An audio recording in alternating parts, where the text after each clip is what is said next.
Hello, and welcome back to the virtual companion series for the African Methodist Episcopal Church, A History. Today we will be discussing Chapter 5 with three dynamic panelists who I'll introduce now. First, we have Dr. Tiffany R. Patterson. She is an Associate Professor of African American and Diaspora Studies at Vanderbilt University. Thank you for joining us, Dr. Patterson. My pleasure. Next, we have Dr. Stanley Rose, who is a professor of history at Nashville State Community College. Thank you so much for joining us, Dr. Rose. Thank you. And finally, we have Reverend W. Anthony Sinkfield, who is the pastor of Payne Chapel African Methodist Episcopal Church and St. James African Methodist Episcopal Church, both in Nashville. Thank you so much for joining us, Reverend Sinkfield. All right, so we'll begin with something of a warm-up question, and I'll be posing this to all of you. So how does this chapter inform your understanding of AME Church history, and what did you learn that you did not know before? So I'll go to Dr. Patterson first. Again, how did this chapter inform your understanding of AME Church history, and what did you learn that you did not already know? First of all, I learned a lot about the AME Church in the 20th century as opposed to the 19th century. My training as a historian is heavily in the 19th century. And in graduate school, there was little mention in what I was reading then about the AME Church. That was very important for me to know. This is a dense chapter, and there's a lot of information in there. And it is an incredible chapter in the sense because I learned several things I was not aware of. And it goes back to the nature of teaching when I was in graduate school. And that has to do with, for example, the UNIA. Yes. I was not aware of Garvey's involvement with well, I grew up Baptist. Let me put that out on the table. And I started moving toward the Episcopal, African Episcopal churches when also in graduate school in New York, when I was had a fellowship in upstate New York. So I joined the CME church. Okay. And during those years, I went to South Carolina to do research on a dissertation that I ultimately changed and learned a lot about the AME churches and the Episcopal churches in South Carolina. But I was not aware of how involved AMEs were with Garveyism, which is parallels the nature of scholarship. And that's what makes one of the things that makes this chapter so incredible, because one of my first teachers with my PhD was Tony Martin, who those of us in the field know is he and Bobby Hill, quintessential Garvey scholars. And he was writing his first book on I was telling this to Dennis last night, on Garvey when we were graduate students, and it's called Race First.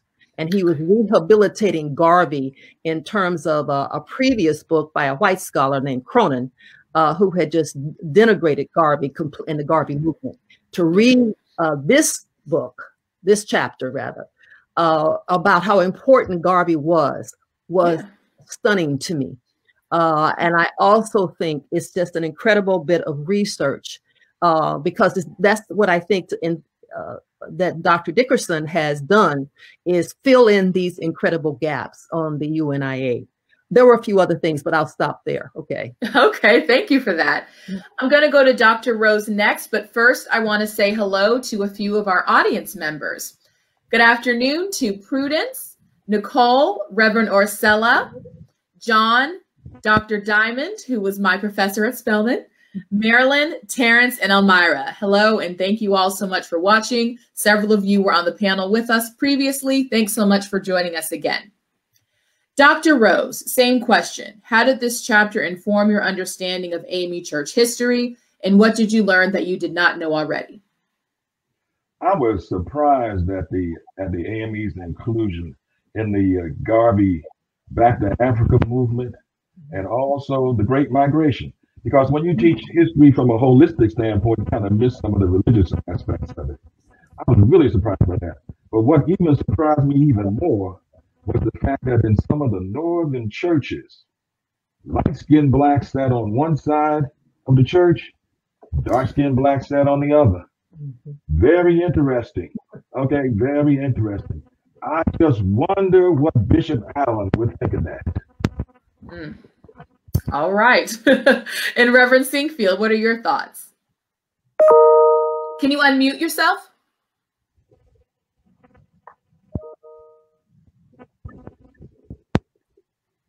Great. I want to concur with Dr. Patterson that the material on Garveyism was fascinating. Dr. Dennis Dickerson has done, again, over-the-top, thorough job of filling in spaces and gaps. I've been in the AME Church all my life, but the reality is that there were certain things that came to bear in this chapter that either expanded my knowledge or just new information. More than anything else, though, this chapter was informative and illuminating to me relative to the AME Church history, in that it demonstrated with great clarity how our progressive, world redefining and faith-driven entities, church, that take on prophetic social change and our movements. This chapter pointed out how those movements can eventually, with time and rather systematically, began to evolve without a consistent and regular relevancy assessment towards a type of conforming institutionalization. Okay. And the emphasis and thrust of being a prophetic change movement becomes marginalized in the face of institutional maintenance. And sometimes the very isms that we stand against, we end up accepting and imitating. Very illuminating part of this chapter. And I think that Dr. Dixon did a very fair job of presenting, that is, this evolution of the church. I got a lot more I can say about that. This was a meaty chapter with a lot in it. To say the least. Yeah, so I'll stop at that. Yeah, well, this chapter covers a lot of ground, and there is a lot of information that I certainly learned. And, you know, I'm really looking forward to hearing what everyone has to say about all of these different aspects. So the chapter begins in 1916, and 1916 is the 100-year anniversary of the founding of the denomination. So, Reverend Singfield, I'm going to go to you first for this next question. Sure. What was the state of the AME Church in its centennial year? So where does the church stand by 1916? And what had been accomplished and what remained to do? Yeah. The first 100 years of African Methodism, as far as I'm concerned, proved to be pretty much nothing short of miraculous. The fact that an institution could be established and maintained by a people who during that particular day were considered to be little more than property, or if you will, chattel themselves. And yet they developed an ethos of industry and finance, of higher education and Christian education, of theology, civil rights and social change, print media and publications, operational structure, just to name a few. This same denomination produced pastors and bishops and scholars and educators and abolitionists and civil rights advocates and suffragists. I mean, the list goes on and on. Writers and authors, to name a few, all in a social context of cultural hostility, of racial hatred and indifference. All of this was done in a space where a civil war to keep them as property was waged. The birth of a nation was produced to demonstrate their inferiority. The Ku Klux Klan arose to keep them subservient, and all of their resources were totally dependent on them. It's just a fascinating story. And yet during this same 100-year period, the church grew and expanded and stretched across the length and breadth of the country and the world and abroad. And this was all during the church's formational years. Yeah. As far as I'm concerned, that's nothing short of miraculous and a commendable accomplishment. I think of the things that might have needed to still be accomplished, although the church was still at its early stages, as far as I'm concerned, from an institutional standpoint. Mm-hmm. The church still had to pull down its own exclusive and unwarranted restrictions on women in ministry and in other aspects of its operation and leadership, as well as the laity. That did come along later in this chapter. Yes. Frankly, I'm not sure if the times and the urgency of having to deal with in-your-face issues that had to be responded to would have allowed for it. But I also think that African Methodism needed and might still need a defining and governing statement of vision and purpose that are clear enough to give universal meaning to its reason for being, yet fluid enough to be adjusted and adapted to the constant flow of change that happens in life and in the world. But considering all that was accomplished in these first 100 years, to name what needed to still be accomplished is almost embarrassing. What it was just phenomenal. Okay, absolutely. Same question to you, Dr. Rose. Thank you, Mr. Dandridge. So again, same question. What was the state of the AME? What was the state of the church in its centennial year, and what do you think have been accomplished, and what remained to do? Well, in its centennial year, they had 500,000 members and 6,000 churches, and they were moving pretty well until the World War I broke out. Okay, when World War I broke out, the church seemed to be a little kind of backwards. Okay, they didn't support the Allied powers, didn't support the war at all.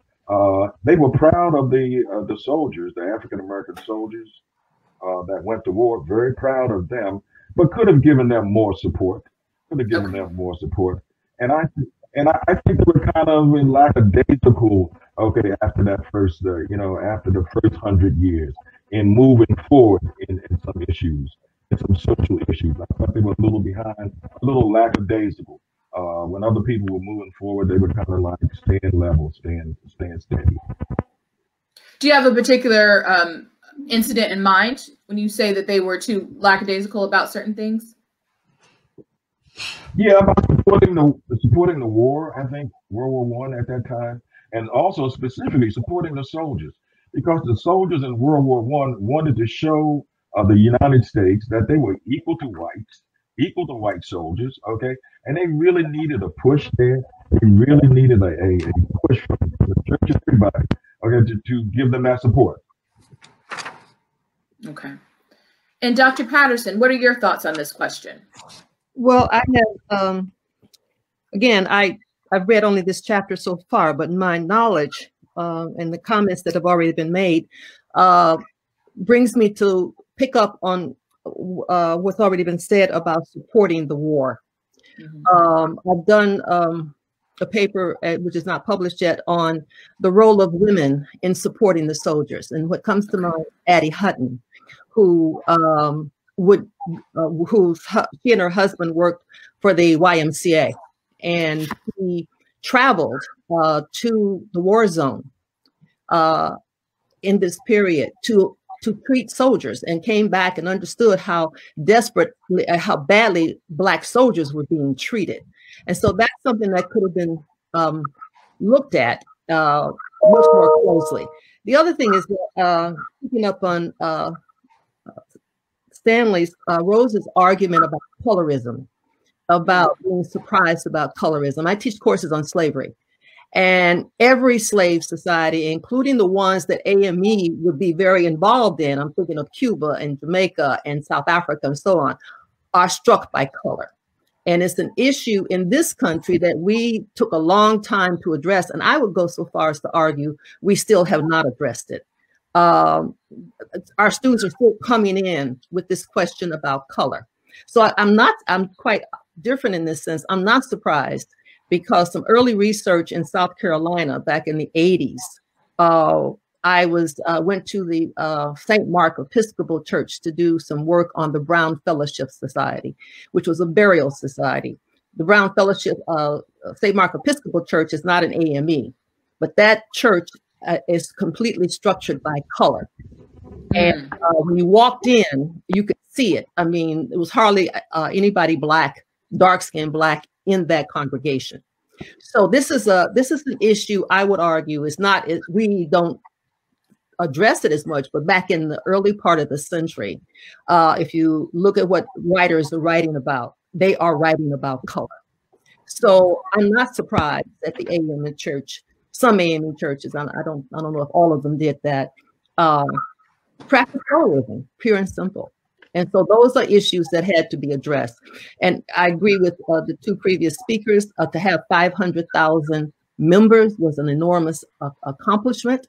And they are growing, because it will be about this time, with the start of this book, that in this centennial year, that they move toward Garveyism, which is very fascinating. You still got colorism, but then they're dealing with one of the most radical movements, become part of one of the most radical movements in American society. Okay. Well, what all of you have said have all been great. These are all great comments. What it makes me think of is something that is a running theme throughout the book, that anything going on in the Black community at large, you will see reflected in the AME Church.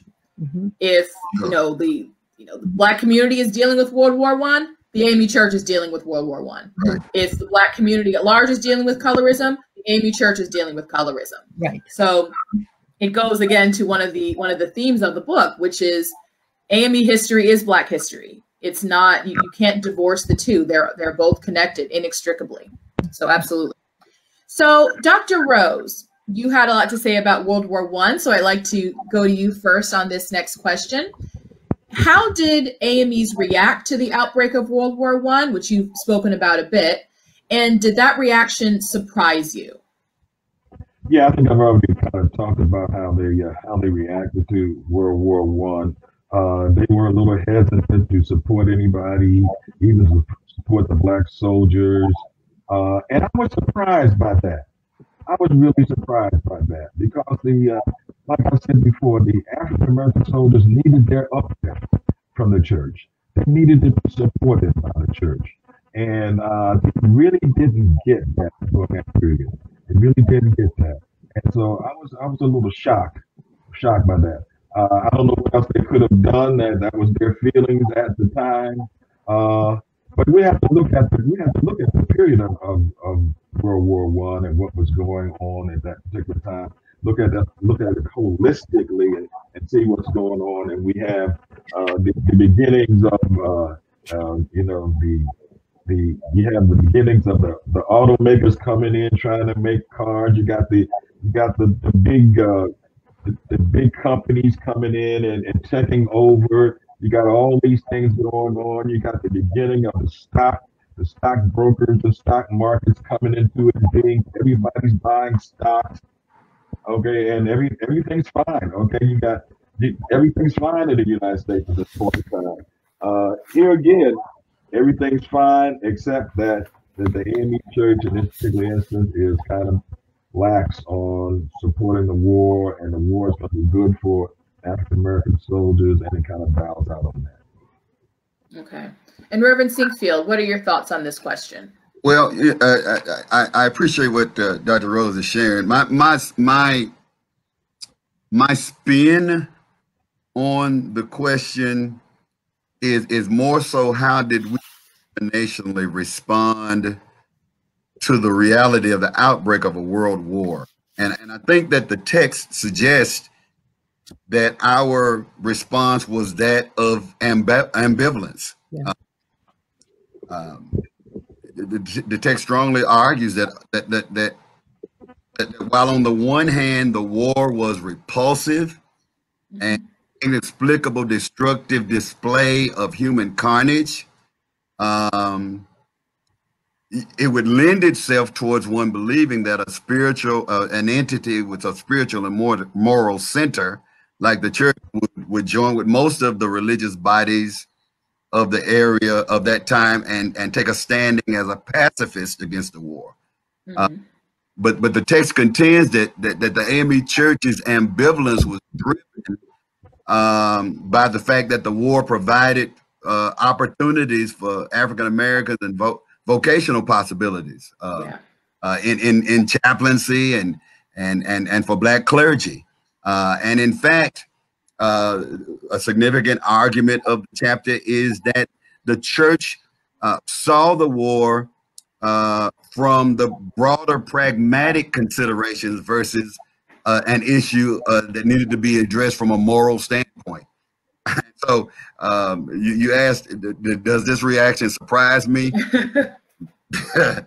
I'm guessing you're saying no, it didn't surprise me. Well, let me just say, in consideration of the time and context when the war took place, I can't say that I was particularly surprised by the reaction. For we're talking about people living within a culture where resources and opportunities and other ways and means to self-improvement were limited, restricted, or just not even open. And so the war became a way for African Americans to find employment in chaplaincy and active duty. Provided a type of quasi-advancement or improvement, at least in the minds of those who got those positions. And so, as strange as it might sound, I mean, I understand, although with my 2020 sensibilities, I don't personally, morally, or practically agree with this stance. I can see why erring towards this kind of practicality for some in the church would have made sense. Yeah, and coming off of those really great comments, this really reflects the dilemma that the church has moving into the 20th century. Sure. You know, in 1816, we are the scrappy upstart church. We are, you know, hanging together as best we can. But during the 20th century, we start marching towards institutional maturity. Right. And that brings its own concerns. How do you keep this denomination going? Is it, you know, people have different ideas about how best to do that.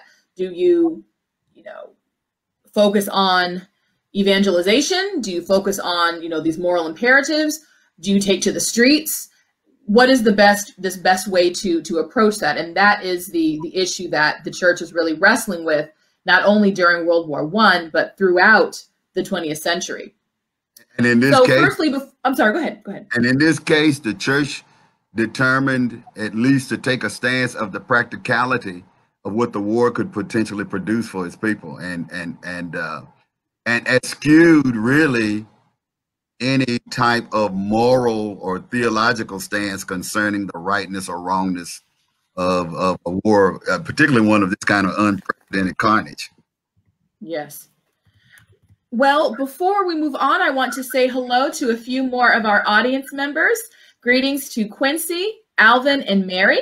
Thank you so much for joining us. So I'd like to hear your perspective on this, Dr. Patterson, and then we will listen to a question from the audience. So please address the same question. Yes, I think we must remember that wars always exposes the contradictions that a citizenry is going to be coping with. Yeah. And Black people are no different than that, because in 1916, there's a lot of discussion about our rights as citizens. And the question of citizenship will bring to bear, how do you respond to your country going to war? Good citizens defend the country. And the church finds itself in a contradictory position as well, because normally if you rely on scripture, you're going to oppose the kind of carnage that war brings. And most of that, you know, not only during the war, but you really get a good sense of it after the war. And then for the Black denominations as solid as the AME Church, which has grown mightily, do you support your members going to war? And if you oppose it, what does it say about your citizenship? And for a church that is also becoming quite global in its location. It is not just the United States we're talking about. We're talking about the tentacles of the AME Church in other parts of the African diaspora. One of the things I love about this book, I haven't read the whole book, but the previous chapter, for example, speaks directly to its internationalism.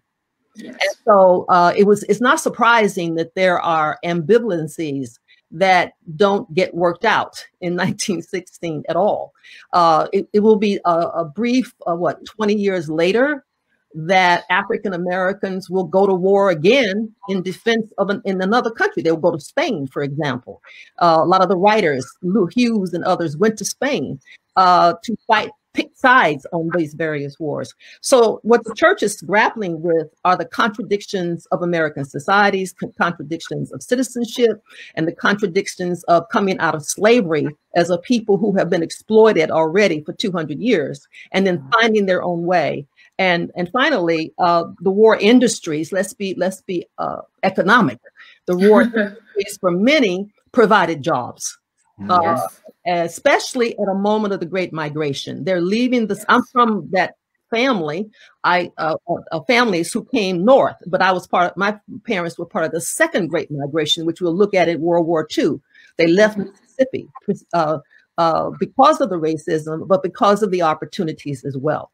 And so for us as a people who are denigrated in American society, we are constantly throughout our history finding ourselves to make moral decisions and economic decisions and social decisions all at the same time, regardless of our religious belief, but also sometimes because of our religious belief, I think. That's great. That's great. Mm-hmm. We have a question from the audience. Are we able to see that on the screen? Yes. So Terrence asks, is it fair to state that the AME Church compromised itself in supporting the war effort for material gain? So we had to discuss that a bit, but does anyone else have anything they want to add in that vein?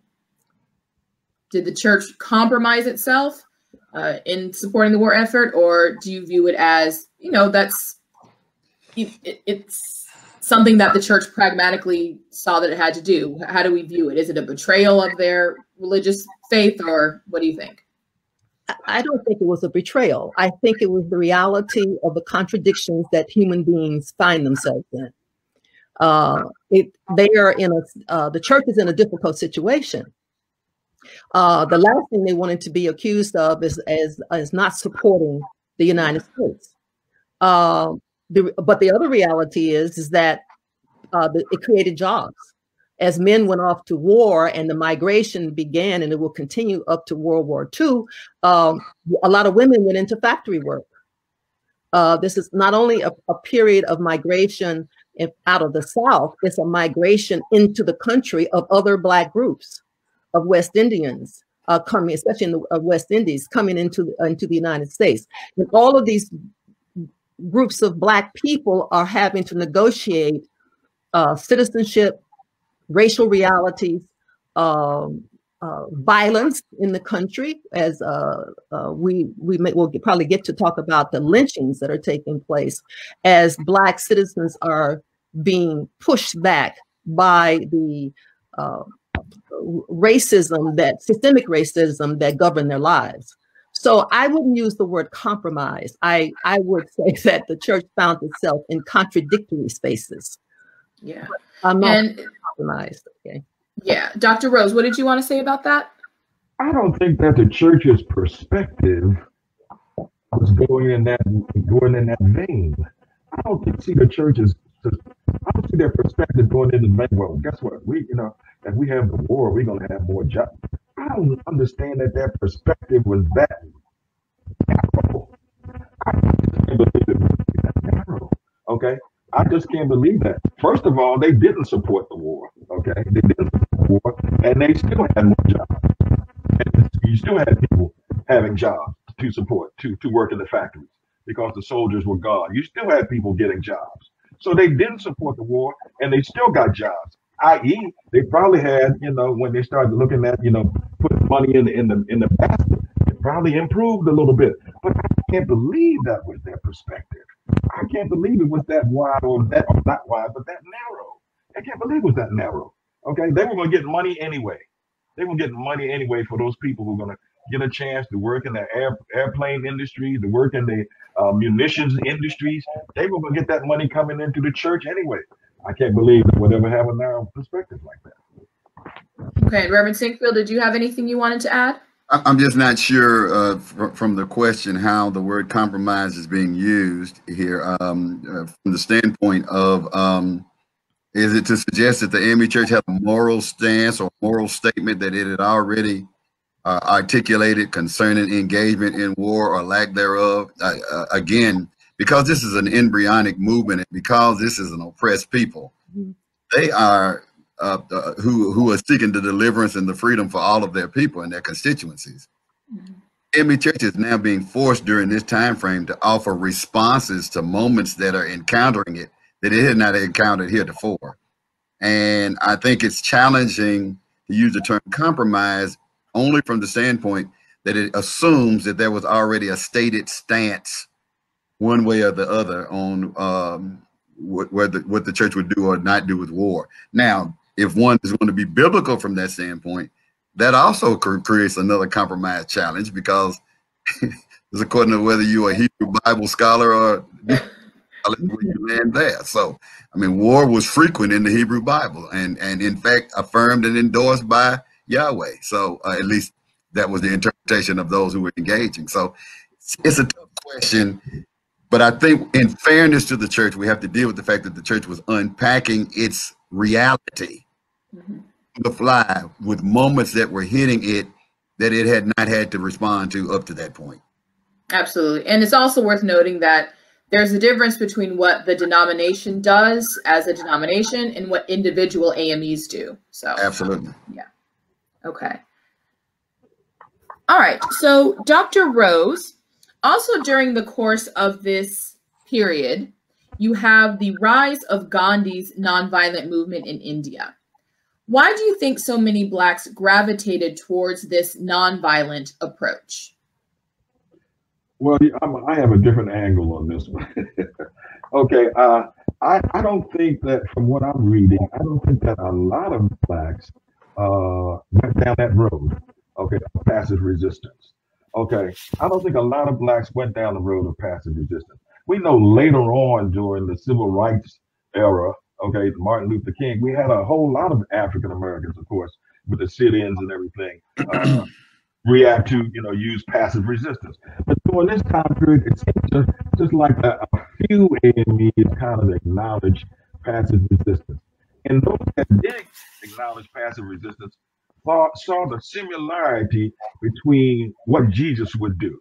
They said, if Jesus was around, he would use the passive resistance approach, which I agree on. I understand that. But I don't think that there was a lot of African Americans who participated in this at this time. Okay. And Dr. Rose, would you mind unplugging your earphones? I think we're getting a little bit of feedback. Dr. Patterson, same question. Well, I think the attraction to Gandhi for many, both AMEs and non-AMEs, there were professors at Howard University, for example, that studied passive resistance. I actually learned that from Dr. Dickerson, and they had courses at Howard on Gandhi's ideas, and several of them went to India to study, because this is a moment of colonialism when India has been colonized. Europe the British had colonized India in the 18th century, and it had been there for a long time, and the AMEs are also in South Africa, and Gandhi had lived in South Africa, and he goes back to India and develops this theory of resistance, which in the end was not as passive as it looked. It challenged the very structure of colonialism. And I think that you can't say that's for every person who went to India and adopted this. We have to study their own biography to see the real reasons why they did. But certainly part of it for many was the fact that embedded in Gandhi's ideas was a kind of resistance that challenged the state. And he understood that it would challenge colonialism. It would challenge the British involvement in colonialism. And so I think many AMEs and others begin to be interested in how this would work. So there were pastors who went to India to study it, professors, and they actually had a course, which I did not know until I read this one essay, had a course Howard on Gandhi's ideas. Mm-hmm. So I think the attraction was understanding how violent the resistance to Jim Crow could be in the United States, because after all, this is a moment of intense lynching of Black people for standing up for their rights. I think Black thinkers were looking for, both in the church and out in the AME church and other churches, or those who are unchurched, are looking for ways, how do we continue to challenge this kind of oppression? It made real sense to me that they did. So. Yeah. And Reverend Singfield, same question. I do think that the context is extremely important in seeing why many potential intellectual and thinkers among African Americans would gravitate towards Gandhi. Again, we're in the season of World War I, where there is a level of carnage that up to this point was unprecedented. Right. And so you have thinkers like Reverdy Ransom and Josephus Cone, who gravitated towards Gandhi's nonviolent approach to resisting imperialistic and oppressive regimes because it was undergirded with an essentially spiritual soul. Okay. And a nonviolent, if you will, combat-less praxis that closely and significantly resembled and aligned with the ways of Jesus Christ, which interestingly, this nation relentlessly professed, but usually did not put into practice in the face of dealing with their real or perceived antagonist. And so Gandhi's nonviolent social resistance approach to societal change offered a moral, spiritual, quote, Christian alternative to war and the inhumane, heartless bloodshed that many people were seeing at this time. I think that was its attraction. Okay, that makes a lot of sense. That makes great sense. Mm-hmm. So shifting gears a little bit, one of my favorite aspects of this chapter is the discussion of the Great Migration. I love talking about this because, you know, over the past several years, I have been very interested in my own family history, and I've asked my father all kinds of questions, and he has related much of my own family story. And I know that one branch of his family lived in South Carolina for a long time, and then in the 1920s migrated to Western Pennsylvania, where my father was raised. So this is very much a part of my own family history and my own family story. So Dr. Patterson, going to you first. Mm-hmm. How did the Great Migration affect the AME Church, and how did AMEs assist Black migrants once they made it north? And you can certainly throw in some of your own family story. You referenced that earlier. Yes, I like you and the Dickerson family, the Houston Patterson family has roots in Mississippi, and that they were part of that first migration and the second migration that will come around World War II. And they are running away from the violence of the South. It's not just economic. We must remember how violent the South was. And the migration that I read about in Dr. Dickerson's work, one thing I was surprised by is that some of the churches were concerned because the migration took away membership. Yes. They left the churches and went north. And so some predictably were opposed to their going. This isn't really surprising. I mean, there are whole swaths of my family that stayed in Mississippi, lived there to this very day. And when they did leave, they went to Texas and stayed in the South. But others found themselves in the industrial North. And they began with World War I, because there were lots of men who had gone to war in my family from World War I. And when they came back, they moved to Wisconsin instead of going back to Mississippi. I think that the church, while the pastors were concerned, what I learned in this chapter about losing their congregants, those that received those congregants found that they needed to help them adjust, help them socially, to help them economically, and to help them spiritually, to adjust to the worlds that they found themselves in. I want to challenge I get this from my students, thinking that going to the north, was a much better place to go. Well, it wasn't. This is the period around. It's different. But it wasn't necessarily better. In my book, I write about a Black town, and Edenville, Florida. It had 2 churches, Macedonia. Oh, Florida Hurston, of course. Okay. And then it had St. Lawrence AME Church. So, and I saw in this chapter about Mound Bayou had an AME church. So AME churches were developing in the north as well. But I think there's this image of the horrible South and the better North, where people were being lynched in the North. Tulsa, Oklahoma happened a few years after 1916. Rosewood, Florida, where they massacred entire towns, where people had migrated. Hurston families had migrated from Alabama to Florida. So migration was they had push and pulls. The push was economic, the push was safety, the push was education, and so on and so on. And the pull was economic, but it was also community. A new communities being built, and they would get there and look for churches. Okay, that's the first thing. At least my family did, and I come from a line of preachers, so they were all looking for churches. Okay. And my cousin in Philadelphia built his own church. Okay, in Philadelphia. Okay. So I'm aware of what families needed, not only from my biography but from the history itself. They needed all of that. They needed the economics. Economics is never by itself. It's structured by social relations, community relations, spiritual relations, and so. The AME Church, as I read this chapter, they were benefited from the migration.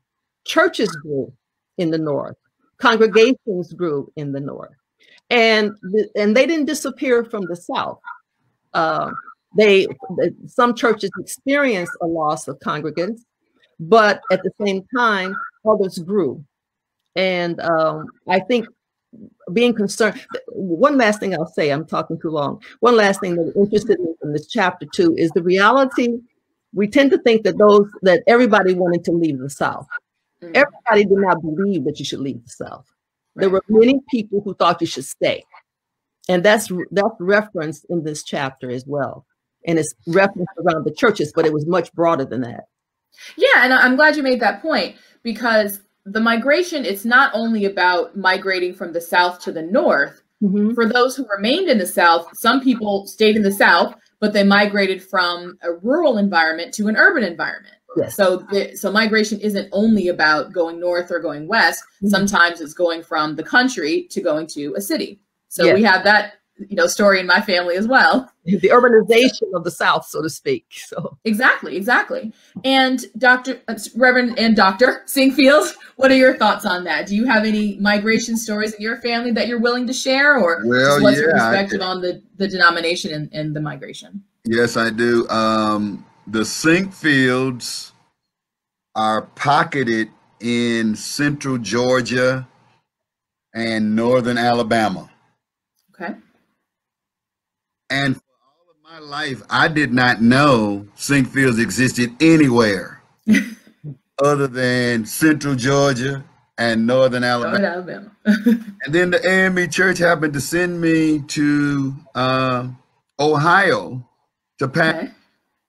And when I got there, I found a whole cluster of Singfields. Mm-hmm. Central and northern Ohio, and then I went to do revivals in Michigan and another cluster of Singfields in Michigan. So clearly, I think this migration reality has had an effect on most all of us, and the most obvious and immediate effect of the great AME migration from the South to the North was that churches in the South began to adversely see and feel the results of the significant losses, as was stated, on their roles and their operational sustainability, while on the other hand, northern urban centers and areas and churches began to also mushroom in numerical growth from the southern imports that they were receiving.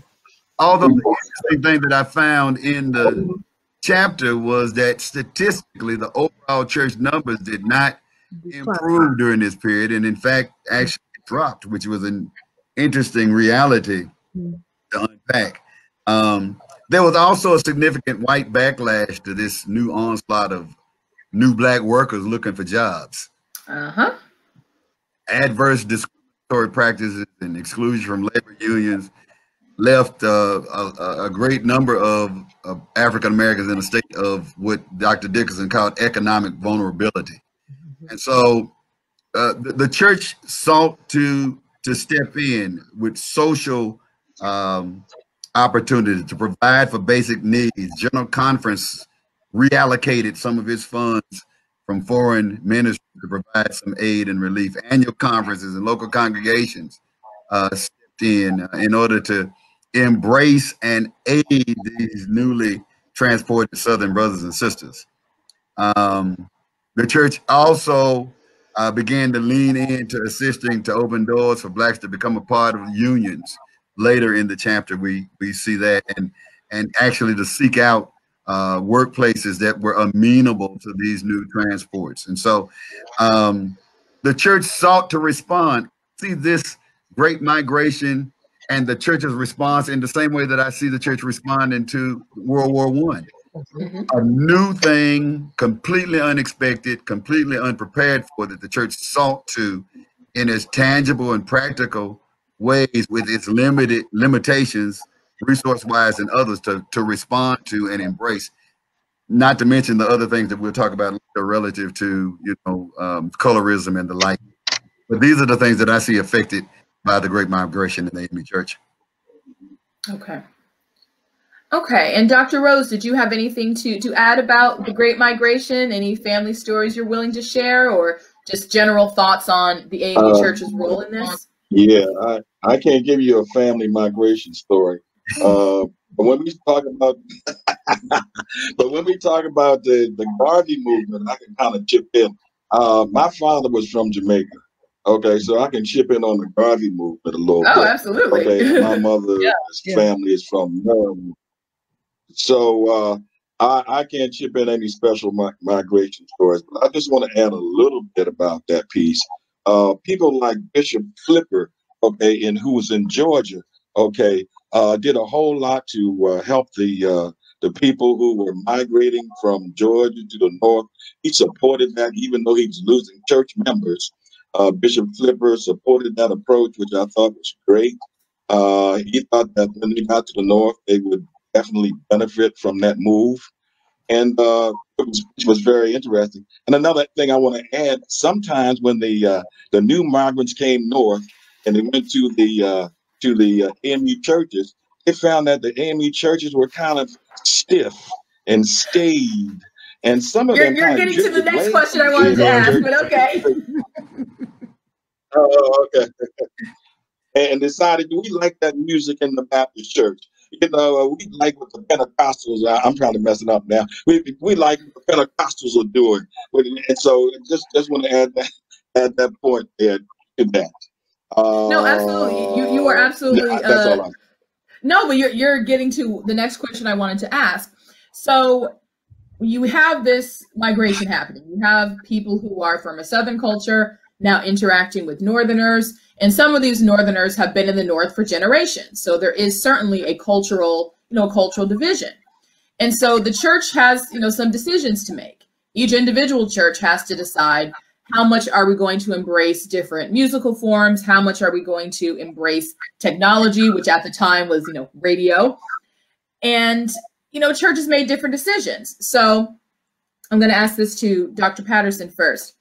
How did AME church culture inhibit the growth and appeal of the denomination? And does this remain a problem today? So what was the AME church culture?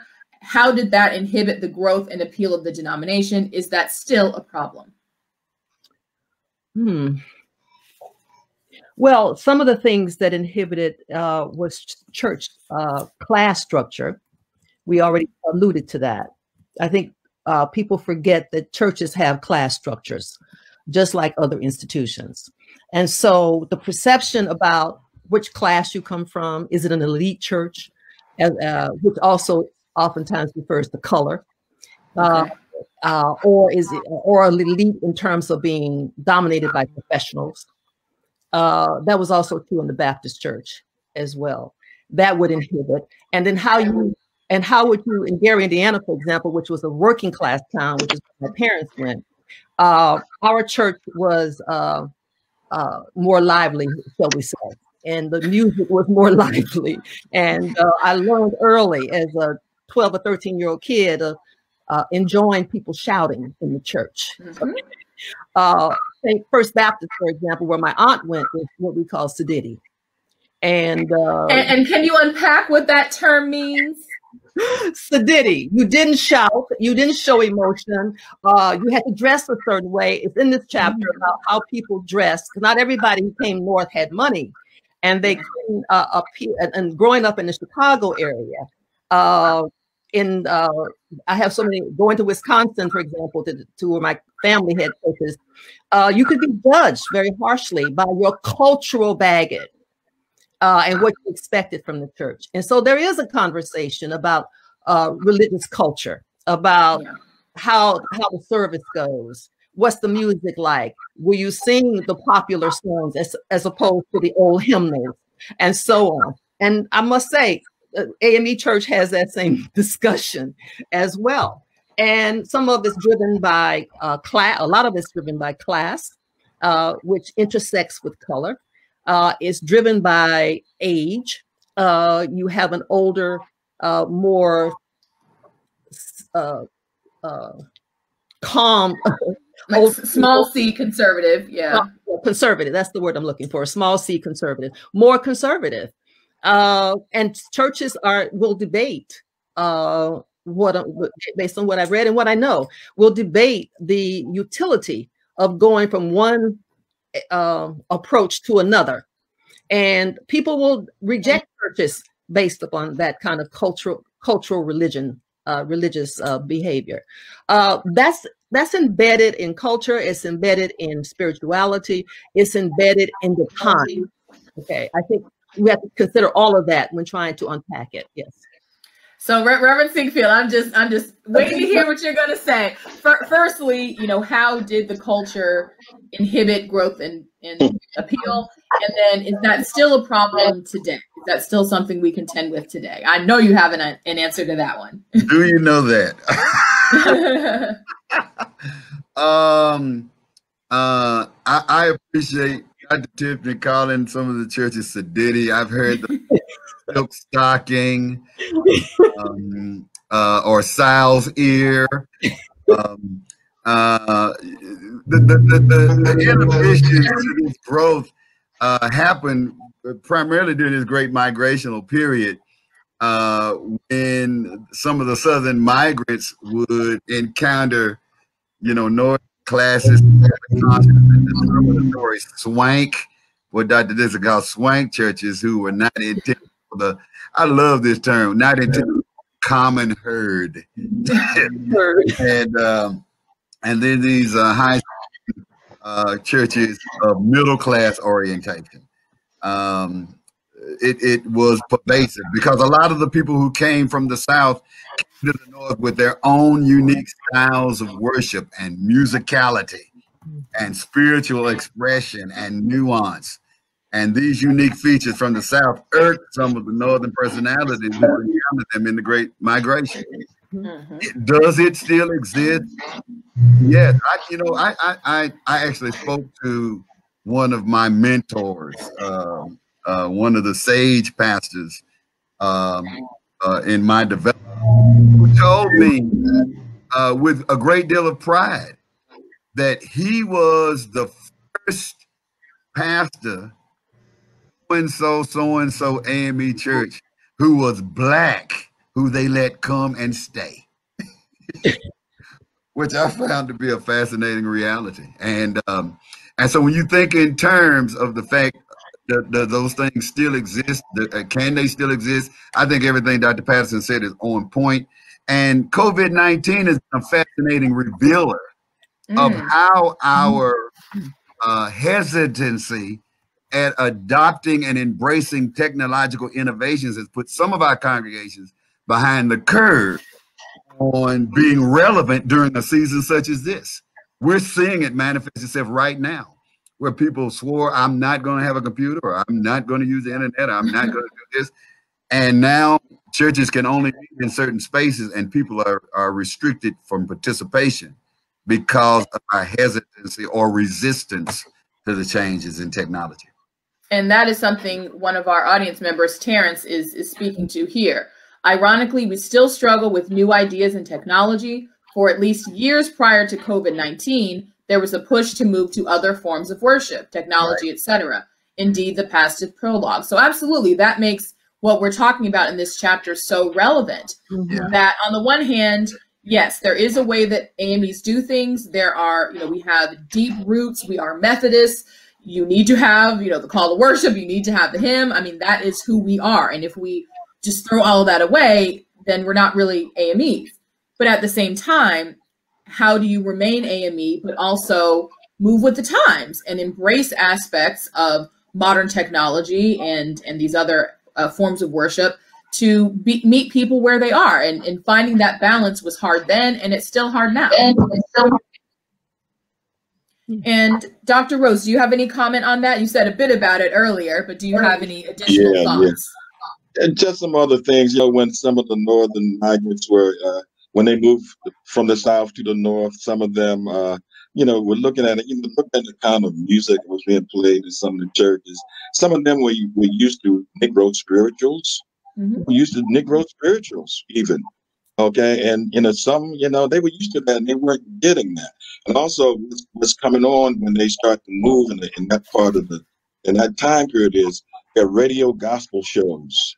Okay. Radio gospel shows are coming on air, which is a new thing which the AME Church wasn't really invested in at that particular time. But the second part of that question, I want to add something. And the second part of that question was, have we seen any change or something like that? And I do want to say that I think we still are involved in some class discrimination now. We still are, even now. Class discrimination is alive and well. I think it is. And from a music standpoint, the church hasn't gravitated to things like, rap gospel. But so some changes we haven't gravitated to. Okay. So there's been a lot of talk of Garvey so far. So why did Marcus Garvey particularly appeal to African Methodists? And is there room for a similar leader today? I'll take that to Reverend Patterson. I'm sorry, not Reverend Patterson, Dr. Patterson first. So again, why did Marcus Garvey appeal to African Methodists? And is there room for a similar leader today? I'm speaking it into existence. I'm speaking it. I think Garvey appealed because Garvey was Black first. I mean, and I'm ripping off of Tony Martin's book, Race First. And Garvey came in a time and it's interesting, which my students usually don't know. Garvey didn't come to the United States. He was attracted here because of Booker T. Washington. Yes, correct. And yeah. It's important to start there because I remember in the 70s when I was in school and the Black Power movement was going on, and you had radical young people. Most people were surprised by that because they see Booker T. Washington is from another age as having sold out, etc.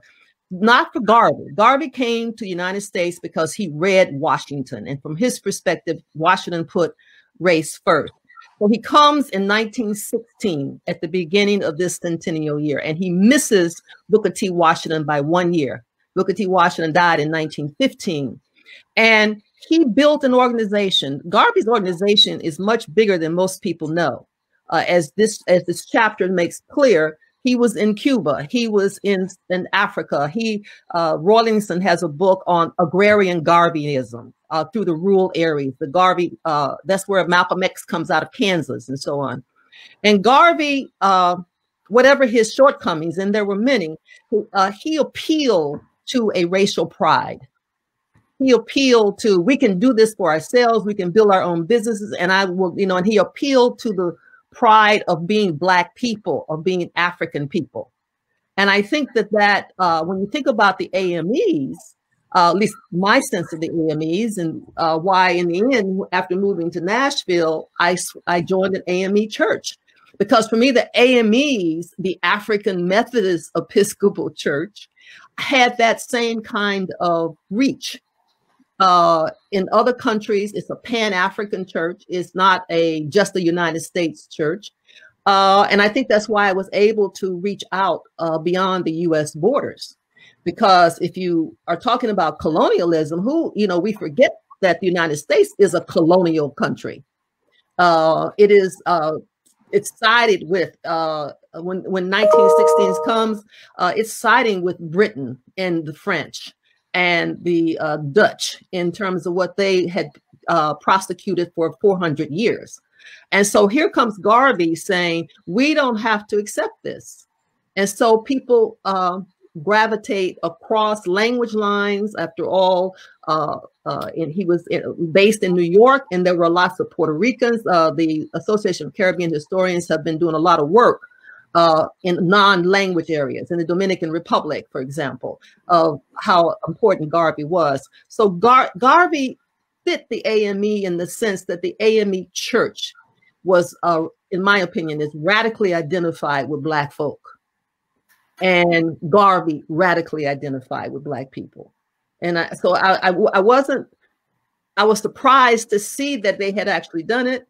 And in the end, when I finished the chapter, I wasn't surprised that it happened like that, because it makes perfect sense. He's out of the British Caribbean. He's out of Jamaica.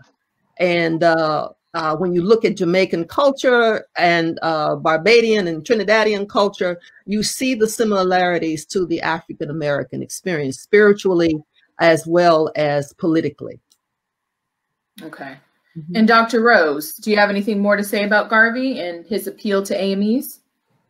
Yeah, I was initially surprised that so many AMEs were involved in the Garveyite movement. Mm-hmm. What we have to remember is about the Garvey movement, it's a back to Africa movement. Yes. It's a back to Africa movement. That's a key piece of his movement. Yeah. So in the back to Africa movement, that means eventually he wants all African Americans to go back to Africa. So that's a key piece. If you buy into that piece, that's very interesting. Now, not everybody bought into that piece. We have to understand. Right. A lot of African Americans say, oh no, guess what? My ancestors died to stay here. No, we're not interested in any back to Africa movement. But Garvey still had a huge number of supporters.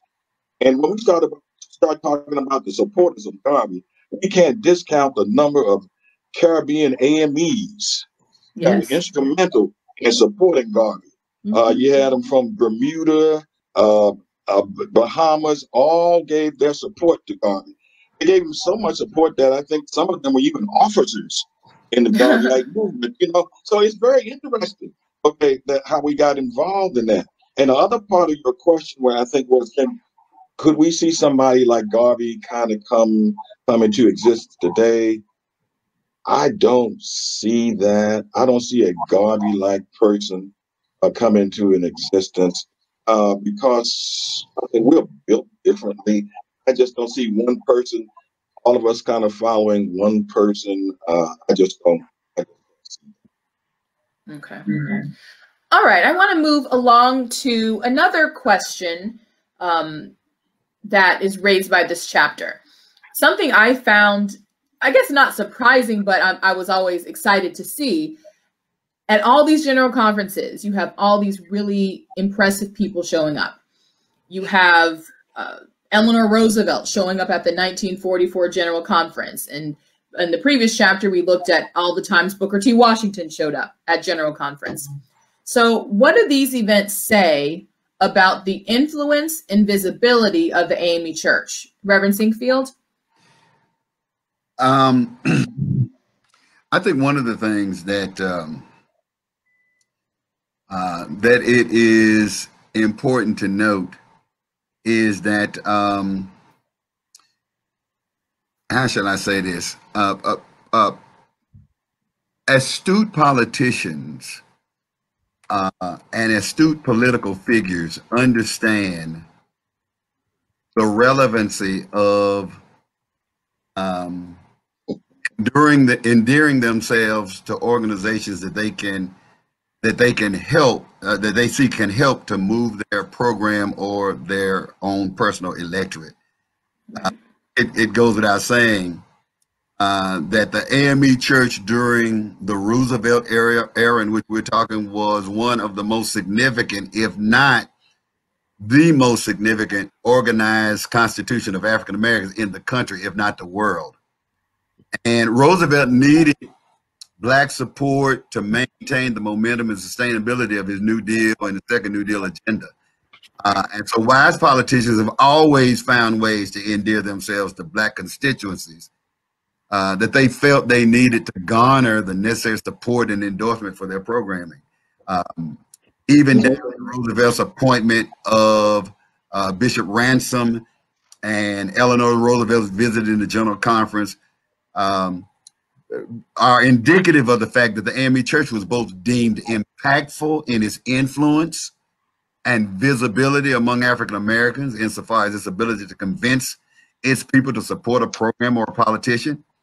But it also is indicative of the fact that politicians understanding this influence and this visibility and this impact will engage and include such an entity in its programming in order to win its support and its suffrage wherever it applies. And so the AME Church was clearly an organization of great import, particularly to the Roosevelt administration and the transference of how African Americans lended their support towards democratic causes and democratic issues. Absolutely. And I'm glad you brought that up, because what also happens during this era, during the several terms of Roosevelt being president, is that you start to see a shift of African Americans from primarily voting for Republicans, the Republican Party, the Party of Lincoln, the Party of Reconstruction, to shifting to the Democratic Party, the Party of Roosevelt. And that is a pattern that has remained to this day. And so it's really interesting to see that unfolding within the context of the AME Church as well. Mm-hmm. So, Dr. Patterson, I'm going to go to you next. What person or people did you learn about in this chapter who you did not know about before? And in what ways can or should we incorporate them into our church literature? So who is someone who stood out to you, someone you didn't really know about? And should we and how should we incorporate them into more of our AME literature? Let me add one that we may know about, but we don't say a lot about at a different period, in an earlier period, and the one that you're asking about. For me, Tobit, the Bermudian, yes. I'm get the word out of my mouth, Bermuda, from Bermuda. That was a fascinating read for me. I had never heard of him before. And I think we need to teach, actually, I think we need to teach this chapter. Agreed. And I was fascinated by the activities that he did in the Caribbean. Mm-hmm. I think that was so very, very important. I don't remember, there's a lot in this chapter. When I was reading the chapter on Cuba, I was excited because of my own interest in Cuba. We need to pull these histories together for our congregation in Sunday school or somehow in what we do. And the other one that pops to mind for me is actually in the 19th century. In teaching my classes, I teach a lot about David Walker. And Walker was extremely close to the founder of the AME Church, Richard Allen. And when you get into his life and his work, and he right after he wrote the appeal, colored people, he died. And he wasn't around very long, but that appeal was so important in the struggle against slavery. And for him, he was so strongly influenced by Richard Allen. It shaped his thinking, and I don't hear it.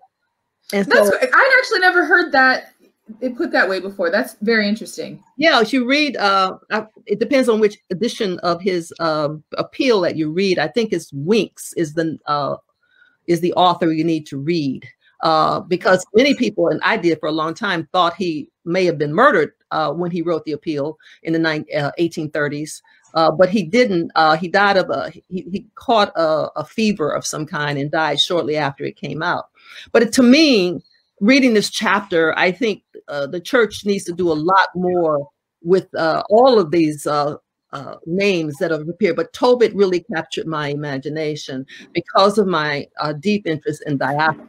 I was aware of the role of the AME Church in South Africa. Years ago, I read Campbell's book, and then I'm reading this tome of Dr. My son is just really interested to hear what you have to say. He can't stay out of the room. And so I think Tobit's experience and the movement around the Caribbean was absolutely stunning. And so that's one I did not know about. And I'm sure there's many others when I get a chance to read that I didn't really know about. Yes. All right. Same question first to Dr. Rose and then Reverend Sinkfield, and then we'll do our final wrap-up question. So who did you learn about in this chapter who you didn't know about before? And how can we incorporate them more into our general AME literature? Dr. Rose. I would have to say Bishop Joseph Flipper.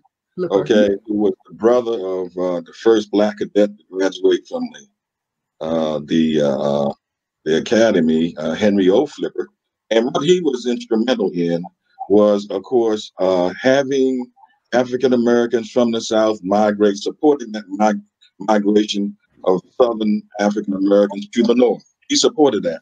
And in his support, in forcing the Southerners to go north, the Northern migrants in many ways changed the Northern churches, because in some cases they had to build new churches for these new migrants. New migrants brought in a whole new mentality. Okay, brought in a whole new mentality, which the AME Church had to adapt to. Also, with Bishop Flipper, some of his fellow constituents in the South got positions in the North, and they used some of the same thought processes when they had the Northern churches, okay, to incorporate some of Flipper's thinking. So I think Flipper is somebody we kind of pass over. I didn't know about him, and we kind of pass over him. He's instrumental really in building these Northern constituencies as far as the AME Church is concerned. That's a great point. Fantastic point. Reverend Sinkfield, what about you? You know, I'm so glad to be on this line with Dr. Rose and Dr. Patterson, because they keep raising things that are after my own heart. Dr. Patterson's assessment of Tobit was one that grabbed my attention as well. I had never heard that story, and really think a pivotal part of our history that ought to be included more broadly than it has. To kind of steer just the right a bit of your question, what really grabbed me was Dr. Dickinson mentioning Bayard Rustin and A. Randolph, their connection to African Methodism. Now, I know these are not unknown personalities, right? But what I did not know was that their significant connectedness to African Methodism, and the extent to which they both moved in and out of this context and rubbed shoulders with a wide variety of our known personalities, particularly A. Philip Randolph. And so Dr. Dickinson, true to form, has inspired me to think about something, because I think fascinating to do some research on and some study and potentially produce some writing on the impact that African Methodism and its operative social gospel and liberation ethos had on A. Philip Randolph and Bayard Rustin's formation and development into the change agent personalities that they became in and through the modern freedom and civil rights movements. I would love to see and or participate in more research and see it more widely written along that line. Yeah, so that's what's so great about the book. For one, it brings up people who I'd never heard of before. I had never heard of Tobit before either. Mm-hmm. And that's great to have this entirely new person who you can, learn from and learn about. But then also people who we all know or who we all think we know are put in a completely different light when you take this AME perspective. And Dr. Patterson, did I see your hand again? Yeah, I just wanted to agree with Reverend Sinkfield because that was the other person that surprised me. I do know a lot about A. Philip Randolph. I did not know his connection to the AME Church and his role in the AME Church. And I think that is I agree with Reverend Sinkfield that we need to do a better job of education with our own congregations and our young people especially. And let me add this because teaching history right here in Nashville and all my other years before I came to Nashville, the thing that is getting worse rather than better is our students are not learning Black history like they should. Where I teach is not required. It's if you choose to do it, and it should be required. And so whoever said that you could teach American history through the AME Church, you can do that. This book is proof. Yeah, this book is the textbook right here. In the same way that two scholars from I think it's the University of Texas has written the history of the United States through the lives of Black women. So there are other ways to teach the history of this country, and this international church is one way. And you cover with all the names that have cropped up in this book. They have many of them, like A. Philip Randolph, for example, crop up in the general histories. But we're losing the historical connection to our young people. And I just wanted to put that on the table since this is going to a larger audience, but it deeply concerns me. I share your concern, especially given the current climate of the country. So finally, what should we as AME take away from this chapter? So I'll go to Dr. Rose first. What general lessons should we as AMEs take away from this very, meaty, as someone said, this very dense chapter with so much great information, so many new people? What should we take away from it? Well, I think the big takeaway from this chapter is that the AME the AME Church is a church that is viable and can make changes. Okay, changes that were not around in World War I seemed to pop up in World War II. Okay, we had a whole different mentality in World War II. Also, in this chapter, we see that the AME Church supports social movements, not these social movements that we support. It's great that we support these social movements. The Garvey movement, okay, the Great Migration. We support these movements, and we should continue. We should continue to support these movements. Black Lives Matter, for instance, comes up. We should continue to be behind these movements as a church. I think we learned those things that the AME Church was really a church that could change. It could make changes. Okay, did make changes. Supported social movements. That's a big thing for me. Supported social movements. I think that was the big thing that AMEs can get from them. And also, we also have some other things that we have to look at as far as colorism and class. We still have some more rows to hoe. That's what I'll say. Absolutely. Same question, Dr. Patterson, and then I'll go to Reverend Sinkfield. What was the question again? I'm sorry. What should we as AMEs take away from this chapter? Oh, I would agree with Dr. Rose and Reverend Sinkfield. This is such a deep history that covers centuries. And in reading just about these 45 years from it's not even 45 years, 1916 to after World War II. It's so much in there that is relevant to our present moment. It's not just the history, but it's the connection of the history to the present. When I think about A. Philip, before reading this, when I think about A. Philip Randolph and his, I just said this to my class this week. He allowed Roosevelt to talk him out of having a march on Washington. He was supposed to have a march on Washington in the 1940s. That's right. And he let him talk him out of it. But can you imagine what would have happened if A. Philip Randolph had been able to pull that off in the middle of World War II? And the impact that the March on Washington would have 20 years later. The late historian Manny Marable argues in one of his books that it not doing that, trying to work with FDR in this period,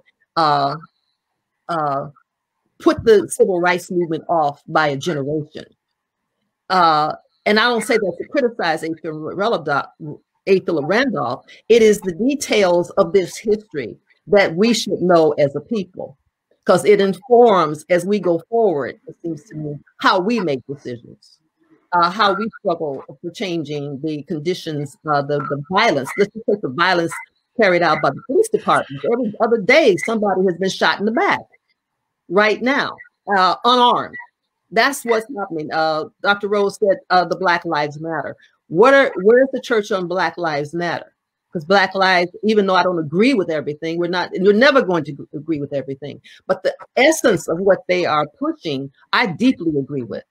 And I think that we should be involved in that. The church should be involved in that. All the churches should be involved in that, because it is a moral question as well as the political question. And this chapter shows how the AME Church married the moral with the historical, with the political. And I say that not suggesting that we may agree or disagree with some of the decisions they made, but they made it. Yeah. They didn't sit on the sidelines. They were involved in it. And that's what this book is going to be so important in showing how an institution as broad, diverse, and global of the AME Church has been involved with some of the most pressing and prescient problems, historical problems that we're living through. Absolutely. Mm-hmm. And Reverend Singfield, we'll end with you. Same question. What should AMEs take away from this chapter? Well, if you don't mind, I want to first of all thank you all for the invitation to this engagement. Absolutely. And, also to my fellow panelists and friends, Doctors Tiffany Patterson and Stanley Rose. This was a thrilling and stimulating experience. It has been overstated, and I'll state it again, that this chapter 5 was extremely rich. And in fact, I think it literally, I'm going back to read it again. Me too. It just requires to be read and reread and reread. There's too much there that could be. You cannot get it all the first time. Not at all, in a rapid reading. And this chapter represented a significant growth spurt and transition in the life of African Methodism. But there was a section, a very small section of the chapter that we did not discuss during our talk today, that as a pastoral practitioner in the church is my takeaway. That last section on the internal conflicts in the church was a paramount takeaway for me from this chapter. This chapter really reflects the coming of age of the denomination, and how it was being shaped and developed by major and cataclysmic world events to which it was required to respond. The chapter presented an interesting evolution of the church from a grassroots social change, cultural transformation movement to a full-fledged institutional entity, with all of the trappings of institutional jockeying, institutional maintenance concerns, internal institutional politics, institutional self-interest. That last section spoke, though, about an interesting shift in where the church was at the end of the World War II period. Mm-hmm. And if this is the way of being that the church began to take on during this particular stretch in history, I think the takeaway for me, or the takeaway question, is what does this mean then in how we define ourselves today? Especially since all we are has been influenced and developed and built upon what we have been and may actually continue to be. I think we need to struggle with with the institutional concerns versus the social concerns. Wrestle with institutional maintenance versus social change movement. All of these chapters, all of these things are presented in this chapter and are significant takeaways for me. Well, thank you all so much. Those were all really great comments, and you really helped to illuminate this chapter for the audience. So again, we would like to thank you all in the audience for joining us. Thank you for submitting your questions and comments. Thank you for following the Facebook page. Please continue to do so. We have 2 more sessions, and then the series will be concluded. So please continue to watch. Thank you to our panelists. Thank you. Thank you to Dr. Tiffany Patterson. Her book, Zora Neale Hurston and the History of Southern Life, is now available for purchase on Amazon. Thank you also to Dr. Stanley Rose. He is currently serving as co-chair of Nashville State Community College's 50th Anniversary Committee. Look out for celebration events in 2020 and 2021. And finally, thank you to Reverend Sinkfield. Please join Pastor Sinkfield for worship every Sunday at 9:50 a.m. Central Standard Time via GoToMeeting. Please also visit for weekly Bible study at 6:30. Again, thank you, panelists. We will see all of you again next week at the same time for our discussion of Chapter 6. Bye-bye. Bye-bye. Bye-bye.